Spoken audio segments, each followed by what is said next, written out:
Pasca penandatanganan surat edaran oleh Wali Kota Makassar, Dinas Pariwisata dan Ekonomi Kreatif mengumumkan selama bulan Ramadan, seluruh THM di Kota Makassar harus ditutup. Ini untuk menghormati bulan Ramadan dan merupakan peraturan daerah tentang hari keagamaan yang harus ditaati oleh pengusaha tempat hiburan malam. Penutupan mulai diberlakukan pada tanggal 4 Mei 2019 hingga tanggal 8 Juni 2019 atau selama 1 bulan. Dinas Pariwisata telah membagikan surat edaran ke para pengusaha tempat hiburan malam.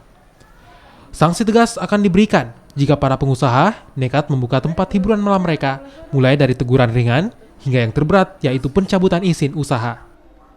Rencana insya Allah untuk penutupan dari untuk menyambut bulan suci Ramadan tahun ini 1440 Hijriah, kita tutup sudah tanggal 4 jam 2 atau tepatnya tanggal 5 dini hari. Atau tidak ada kegiatan lain seperti itu. Nanti dibuka pada tanggal 8 Juni 2019.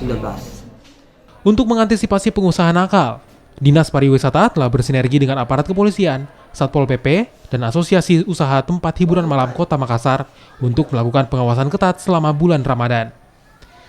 Jika kedapatan buka, sanksi tegas akan diberikan bagi para pengusaha nakal yang tetap buka pada bulan Ramadan.